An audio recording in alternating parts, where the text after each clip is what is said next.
Hi, this is Tom Soane, host of the Anonymous Landlord Podcast and owner of Pink Street Lettings and Property Management. This is the entire white paper titled A Fairer Private Rented Sector, which outlines all of the proposals and reforms to the private rented sector. This was submitted to Parliament in June 2022, and it's going to affect every single landlord and every single tenant and every single letting agent in the whole of England. So I wanted to do a video and an audio version so that you could understand it, absorb its contents in your own way, in your own time, without having to read it all the way through. First of all, the contents of this white paper are as follows: a foreword from the Secretary of State and an executive summary. And then chapter 1 is the private rented sector in England. Chapter 2 is safe and decent homes. Chapter 3, increased security and more stability. Chapter 4, improved dispute resolution. Chapter 5, better compliance and robust enforcement. Chapter 6, a positive renting experience. Then the conclusion, and then there are a couple of annexes which are vital to understanding all of this white paper. A foreword from the Secretary of State. Everyone has a right to a decent home. No one should be condemned to live in properties that are inadequately heated, unsafe, or unhealthy. Yet more than 2.8 million of our fellow citizens are paying to live in homes that are not fit for the 21st century. Tackling this is critical to our mission to level up the country. The reality today is that far too many renters are living in damp, dangerous, cold homes, powerless to put things right, and with the threat of sudden eviction hanging over them. They are often frightened to raise a complaint. If they do, there is no guarantee that they won't be penalised for it, that their rent won't shoot up as a result, or that they won't be hit with a Section 21 notice asking them to leave. This government is determined to tackle these injustices by offering a new deal to those living in the private rented sector, one with quality, affordability and fairness at its heart. In our Levelling Up white paper, published earlier this year, we set out a clear mission to halve the number of poor quality homes by 2030. We committed to levelling up quality across the board in the private rented sector, and especially in those parts of the country with the highest proportion of poor substandard housing: Yorkshire and the Humber, the West Midlands and the North West. This white paper, A Fairer Private Rented Sector, sets out how we intend to deliver on this mission, raising the bar on quality and making this new deal a reality for renters everywhere. It underlines our commitment through the Renters Reform Bill to ensure all private landlords adhere to a legally binding standard on decency. The bill also fulfills our manifesto commitment to replace Section 21 no-fault evictions with a modern tenancy system that gives renters peace of mind so that they can confidently settle down and make their house a home. These changes will be backed by a powerful new ombudsman so that disputes between tenants and landlords can be settled quickly and cheaply without going to court. This white paper also outlines a host of additional reforms to empower tenants so they can make informed choices, raise concerns and challenge unfair rent hikes without fear of repercussion. Of course, we also want to support the vast majority of responsible landlords who provide quality homes to their tenants. That is one of the reasons why this white paper sets out our commitment to strengthen the grounds for possession, where there is good reason for the landlord to take the property back. Together, These reforms will help ease the financial burden on renters, reducing moving costs and emergency repair bills. It will reset the tenant-landlord relationship by making sure that complaints are acted upon and resolved quickly. Most importantly, however, the reforms set out in this white paper fulfil this government's pledge to level up the quality of housing in all parts of the country so that everyone can live somewhere which is decent, safe and secure, a place they truly are proud to call their home. Executive summary. The case for change. Everyone deserves a secure and decent home. Our society should prioritise this just like access to a good school or hospital. The role of the private rented sector has changed in recent decades as the sector has doubled in size, with landlords and tenants becoming increasingly diverse. Today, the sector needs to serve renters looking for flexibility and people who need to move quickly to progress their careers, while providing stability and security for those young families and older renters. It must also work for a wide range of landlords, from those with a single property through to those with large businesses.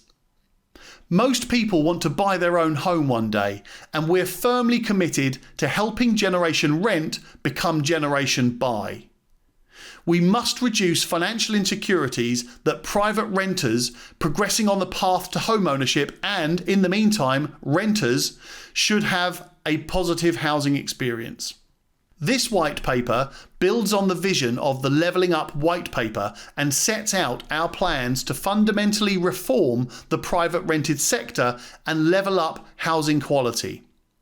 Most private landlords take their responsibilities seriously, provide a housing of reasonable standard and treat their tenants fairly. However, it is wrong that in the 21st century, a fifth of private tenants in England are spending a third of their income on housing that is non-decent. Category 1 hazards, those that present the highest risk of serious harm or death, exist in 12% of properties, posing an immediate risk to tenants' health and safety. This means some 1.6 million people are living in dangerously low quality homes in a state of disrepair, with cold, damp and mould, and without functioning bathrooms and kitchens. Yet private landlords who rent out non-decent properties will receive an estimated £3 billion from the state in housing related welfare. It is time that this ended for good. No one should pay to live in a non-decent home. Poor quality housing is holding people back and preventing neighbourhoods from thriving. Damp and cold homes can make people ill, cause respiratory conditions. Children in cold homes are twice as likely to suffer from respiratory problems such as asthma and bronchitis. Homes that overheat in hot summers similarly affect people's health. In the private rented sector alone, this costs the NHS around £340 million a year. Illness caused or exacerbated by living in a non-decent home makes it harder for children to engage and achieve well in school, and adults are less productive at work. There is geographical disparity, with the highest rates of non-decent homes in Yorkshire and the Humber, the West Midlands and the North West. Visibly dilapidated houses undermine pride in place and create the conditions for crime, drug use and antisocial behaviour. Too many tenants face a lack of security that hits aspiration and makes life harder for families. Paying rent is likely to be a tenant's biggest monthly expense, and private renters are frequently at the sharpest end of wider affordability pressures. Private renters spend an average of 31% of their household income on rent, more than social renters at 27% or homeowners with mortgages at 18%, reducing the flexibility in their budgets to respond to other rising costs such as energy. Frequent home moves are expensive, with moving costs of hundreds of pounds. This makes it harder for renters to save a deposit to buy their own home. Over a fifth, 22%, of private renters who moved in 2019 and 2020 did not end their tenancy by choice, including 8% who were asked to leave by their landlord and a further 8% who left because their fixed term ended. The prospect of being evicted without reason at 2 months' notice, so-called no-fault evictions, Section 21 evictions, can leave the tenants feeling anxious and reluctant to challenge poor practice. Families worry about moves that do not align to school terms, and tenants feel that they cannot put down roots in their communities or hold down stable employment. Children in insecure housing experience worse educational outcomes, reduced levels of teacher commitment, and more disrupted friendship groups than other children. In 2019 to 2020, 22% of tenants who wished to complain to their landlords did not do so. In 2018, Citizens Advice found that if a tenant complained to their local council, they were 5 times more likely to be evicted using Section 21 than those who stayed silent. The existing system does not work for responsible landlords or communities either. We must support landlords to act efficiently to tackle antisocial behaviour or deliberate and persistent non-payment of rent, which can harm communities. Many landlords are trying to do the right thing but simply cannot access the information or support that they need to navigate the legal landscape, or they're frustrated by long delays in the courts. In addition, inadequate enforcement is allowing criminal landlords to thrive, causing misery for tenants and damaging the businesses and reputations of law-abiding landlords. Collectively, this adds up to a private rented sector that offers the most expensive, least secure and lowest quality housing to 4.4 million households, including 1.3 million households with children and 382,000 households with over 65s. This is driving unacceptable outcomes and holding back some of the most deprived parts of the country. Our ambition. We are committed to delivering a fairer, more secure and higher quality private rented sector. We believe, number 1, all tenants should have access to a good quality, safe and secure home. Number 2, all tenants should be able to treat their house as their home and be empowered to challenge poor practice. Number 3, all landlords should have information on how to comply with their responsibilities and be able to repossess their properties when necessary. Number 4, landlords and tenants should be supported by a system that enables effective resolution of issues. And number 5, local councils should have strong and effective enforcement tools to crack down on poor practice. What we have done. We have taken significant action over the past decade to improve private renting. In 2010, 1.4 million rented homes were non-decent, accounting for 37% of the total. This figure has fallen steadily to 1 million homes today, 21% of the total. To improve safety standards, we have required landlords to provide smoke and carbon monoxide detectors, as well as regular electrical safety checks. We supported the Homes Fitness for Human Habitation Act of 2018, which means landlords must not let out homes with a serious hazard that leave the dwelling unsuitable for occupation. To help tenants and landlords in resolving disputes, we made it a requirement in 2014 for letting and managing agents to belong to a government-approved redress scheme. We have also given local councils stronger powers to take action against landlords who do not meet expected standards. We have introduced banning orders to drive criminal landlords out of the market. Civil penalties of up to £30,000 as an alternative to prosecution, and a database of rogue landlords and agents. Over the past 5 years, we have awarded £6.7 million to over 180 local councils to boost their enforcement work and support innovation. To reduce financial barriers to private renting, we have capped most tenancy deposits at 5 weeks' rent and prevented landlords and agents from charging undue or excess letting fees.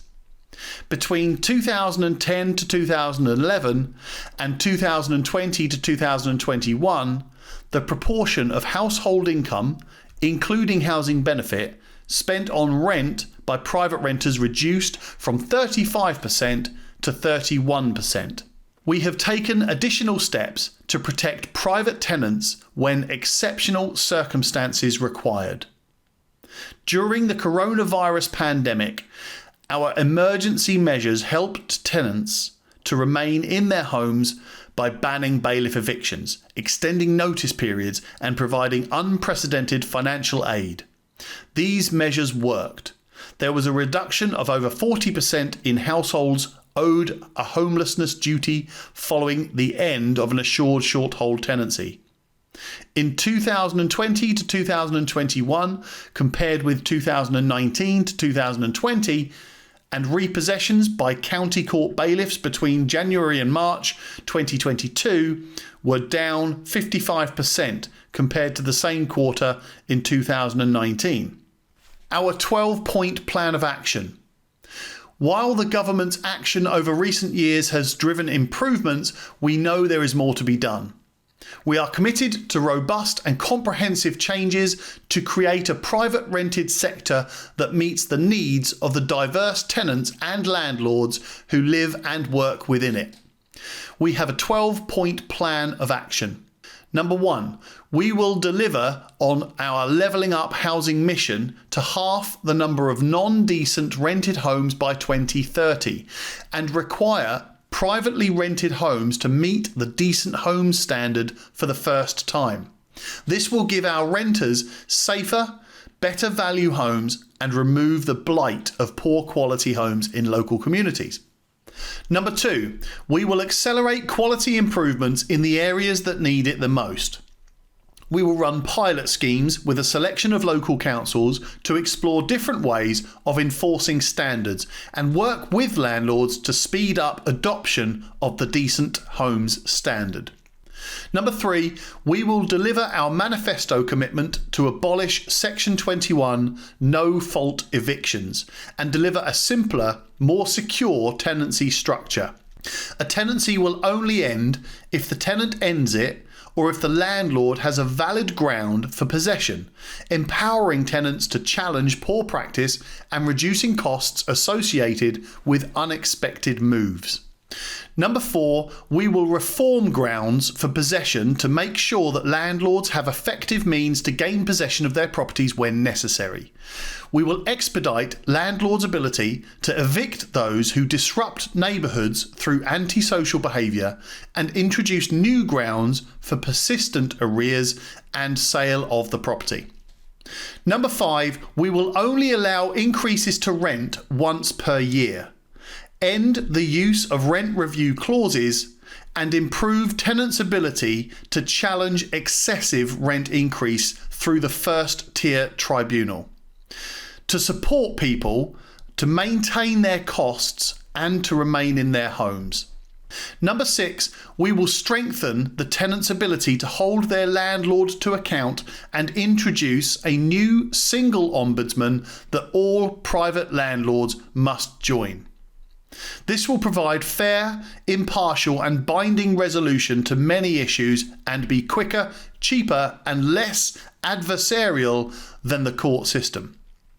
Alongside this, we will consider how we can bolster and expand existing rent repayment orders and enable tenants to be repaid rent for non-decent homes.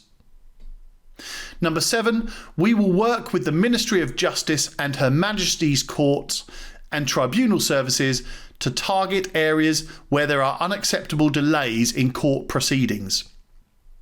We will also strengthen mediation and alternative dispute resolution to enable landlords and tenants to work together to reduce the risk of issues escalating. Number 8, we will introduce a new property portal to make sure that landlords, tenants and local councils have the information they need. The portal will provide a single front door for landlords to understand their responsibilities. Tenants will be able to access information about their landlord's compliance, and local councils will have access to better data to crack down on criminal landlords. Subject to consultation with the Information Commissioner's Office, we also intend to incorporate some of the functionality of the database of rogue landlords, mandating the entry of all eligible landlord offences and making them publicly visible. Number 9, we will strengthen local councils' enforcement powers and ability to crack down on criminal landlords by seeking to increase investigative powers and strengthening the fine regime for serious offences. We are also exploring a requirement for local councils to report on their housing enforcement activity and want to recognise those local councils that are doing a good job. Number 10, we will legislate to make it illegal for landlords or agents to have blanket bans on renting to families with children or those in receipt of benefits, and explore if similar action is needed for other vulnerable groups, such as prison leavers. We will improve support to landlords who let to people on benefits, which will reduce barriers for those on the lowest income. Number 11, we will give tenants the right to request a pet in their property, which landlords must consider and cannot unreasonably refuse. We will also amend the Tenant Fees Act 2019 so that landlords can request that their tenants buy pet insurance. Number 12, we will work with industry experts to monitor the development of innovative, market-led solutions to passport deposits. This will help tenants who struggle to raise a second deposit to move around the private rented sector more easily and support tenants to save for ownership. We know action is needed now, and the Renters Reform Bill will bring forward legislation in this parliamentary session to deliver on our wide-reaching commitments. Collectively, this 12-point plan will create a private rented sector that is fit for the 21st century. It will give good landlords the confidence and support they need to provide decent and secure homes. It will end the geographical disparities whereby renters in deprived areas are most likely to have to put up with terrible conditions that harm their health.